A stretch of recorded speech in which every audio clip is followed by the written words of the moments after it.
maneno tulikwazana. Sasa wakati wa kurudi ilibidi tuitane ndani tuzungumze yale tuliokwazana. Kwa hivyo sisi viongozi tumemalizana naye kwenye yale tuliokwazana. Peoples. Kwa hivyo ilibidi tuiombe kadi yake, tuihakiki kwamba hii kadi ni kweli ya kuirudisha, tuiangalie.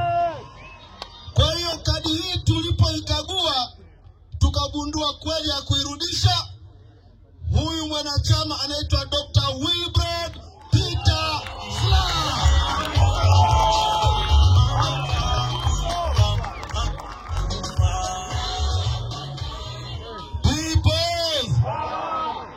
Sasa alitueleza kwamba anataka kurejea auishe wanachama wake.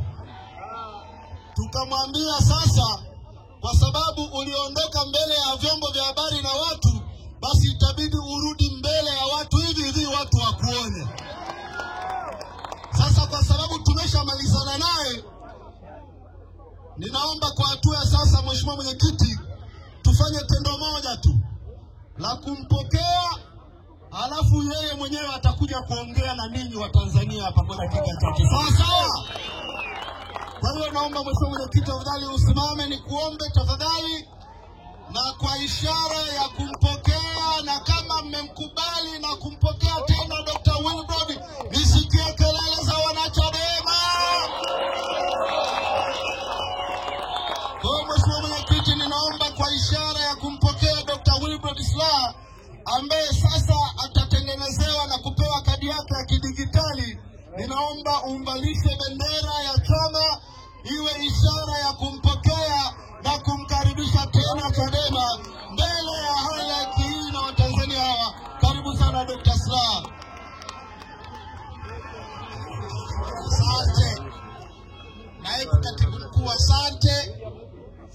Sasa siwezi nikamvalisha bendera bila kumsema kidogo.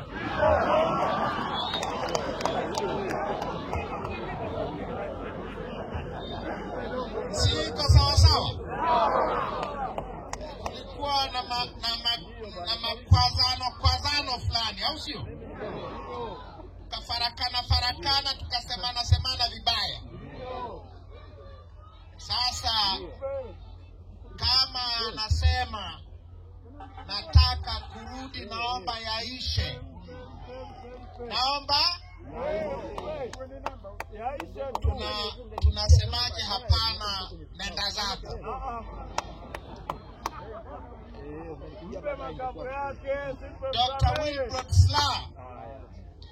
Dr. Wilbrod Slaa ni katibu mkuu wa chama chetu aliyetumikia chama kwa muda mrefu, nafikiri sitakosea, kuliko katibu mkuu mwingine wa chama chetu. Dr. Slaa ndiye aliyenipa mimi kadi ya Chadema tarehe 24 Julai 2004. Sasa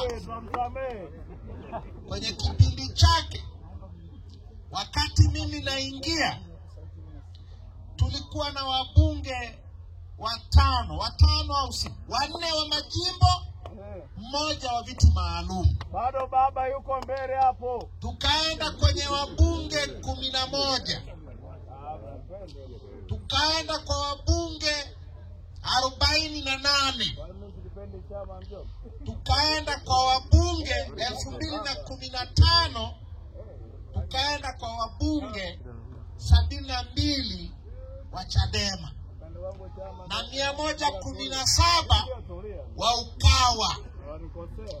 Dr. Slaa ni mojawapo wa makatibu wakuu wa Ukawa. Sasa hayo niliyoyasema, hizo hesabu nilizozisema, nyie wote mnafahamu hatunazo tena hapa tulipo. Sisemi hatunazo kwa sababu Dr. Slaa aliondoka, ila nataka niseme ukweli ambao wote tunaufahamu, kwamba kipindi chake kilikuwa ni kipindi cha mafanikio makubwa kwa chama chetu kuliko kipindi kingine chochote. Ndio baba, ndio. Sasa kama tulikwazana, tukafarakana, leo amesema naomba kurudi. Sisi wanachama tunasemaje? Hapana.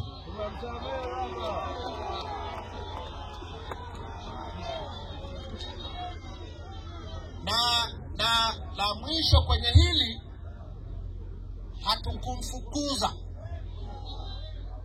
aliondoka mwenyewe. Sasa kwa vile ameomba kurudi, utaratibu wake kikatiba ni rahisi sana. Angeweza kwenda mtandaoni, siku hizi tuna mtandao, tuna Chadema Digital, sio hizi tena. Angeweza kwenda Chadema Digital app, akafanya yote, akalipia, tukakuta ana kadi, wala tusingesema umeingiaje. Lakini ameomba aingie, arudi hadharani kama alivyotuacha. Tuna sababu gani ya kutokumkaribisha? Ninafahamu mtakuwa mnaulize, na wengine je? Na wengine je? Sasa utaratibu wao uko kwenye katiba vile vile. Utaratibu wao uko kwenye nini? Kwenye katiba. Ukifukuzwa wanachama, katiba yetu inasema ukataka kurudi, inabidi uombe urudishwe na kikao kilichokufukuza. Unanielewa? Uombe kikao kilichokufukuza. Uandike barua kwa katibu mkuu, umwambie katibu mkuu, naomba kurudi, nilifukuzwa na kamati kuu, naomba upeleke maombi yangu kwenye kamati kuu. Na katibu mkuu atafanya hivyo. Ukweli ni kwamba kuna mmoja au wawili tumepokea barua zao ambao tuliwafukuza kwenye kamati kuu kwa sababu walitukosea. Utaratibu unasema waiombe kamati kuu iwarudishe.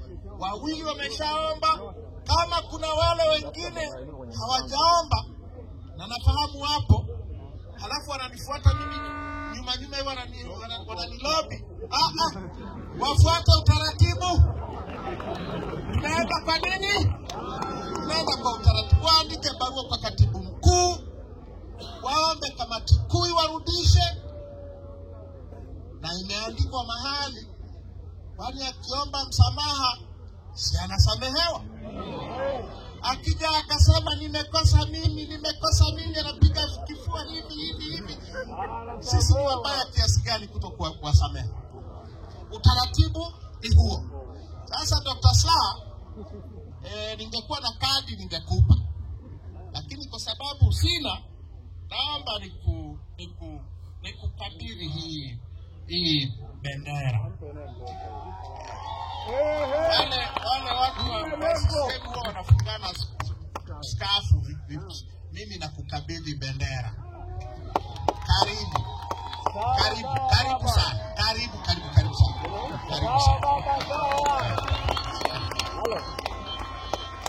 Nakusikia.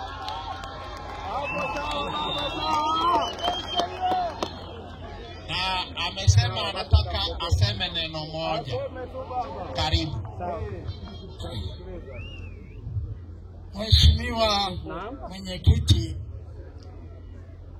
Mheshimiwa Makamu Mwenyekiti, pamoja na viongozi wote wa Chadema, ndugu zangu wana Mbeya, leo natambua kuna kazi maalumu ambayo imewaleta viongozi wetu hapa.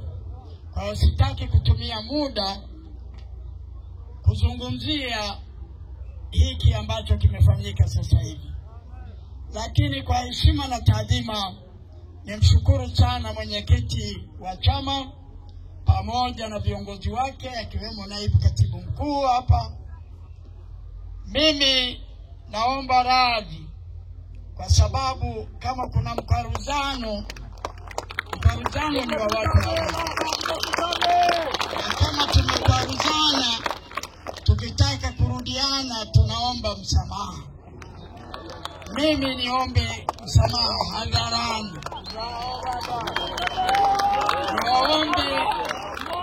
Niwaombe ndugu zangu wa makao makuu ambao tulikuwa karibu, labda nimewakwaza mahali, lakini niwaombe wanachadema wote popote pale duniani wakiwemo wanachadema wa Mbeya.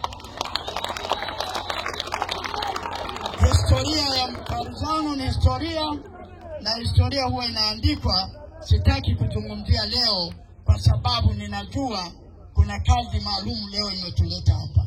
Mimi nitoe shukrani na kuahidi ahadi za Chadema, majukumu ya Chadema, ikiwa pamoja na kupambania uhuru wa nchi yetu, ikiwa ni pamoja na no reform, no election, yote nitaanza kupambania kuanzia dakika hii ya sasa, kuanzia kwenye jukwaa hili. Labda hilo ndilo limenishawishi zaidi kurejea hapa. Nina hasira kwa sababu sasa ninajua sisi haitaki kuleta mabadiliko hata kinyume na uhosia wa baba wa taifa. Nadhani Lissu anakumbuka kwa neno moja, nimalizie hapa. Lissu, unajua, unafahamu uhosia wa Mwalimu Nyerere wa tarehe 16 kama sikosei, Agosti mwaka 1990, moja ambayo Mwalimu amewaambia, anasema kwamba chama ambacho hakiwasikilizi watakikimbia. Na mimi nadhani leo tumekuja, moja ni kuonyesheni kwamba wana CCM hawawasikilizi wa Tanzania. Kilio cha katiba mpya nikatoka miaka 30 hadi leo hawataki kufanya. Wamegeuza nchi kuwa mali yao, wamegeuza mali zetu na kuacha wa Tanzania maskini wanachezea rasilimali za taifa hili. Mimi nimerudi na nasema tutapambana. Mwalimu alisema kama huwasikilizi watarudi, watatwaa nchi yao. Sio maneno ya Dr. Slaa. Mwalimu anawaambia kwenye mkutano mkuu, kama wanaambiwa hawasikilizi wananchi watatwaa nchi yao. Na ametoa mfano Mheshimiwa Lissu, kama utakumbuka au kama ukumbuki, alitoa mfano wa mapinduzi ya serikali ya mapinduzi ya Zanzibar ambao walifanya uchaguzi mwezi Desemba mwaka 1963, lakini alafu hawakusikilizwa, wakaenda kuitwaa kwa mapinduzi. Na leo CCM hiyo inaheshimu mapinduzi. Sasa wasije wakaniambia kwamba ninachongea. Ipo kwenye hotuba ya baba wa taifa, wasome vitabu yao. Asante sana Amani, asante sana mwenyekiti na timu yako, asante sana wana Mbeya, tuko kazini. Mungu awabariki. Haya, watu wa Mbeya msikie kelele zenu basi. Sasa niwape habari njema. Niwape Dr. Slaa. Hii operation tunayoanza leo. Nikefia uone.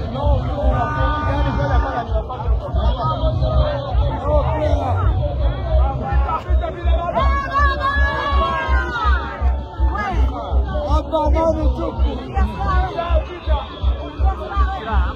Watu tusumbana ni nchi yetu.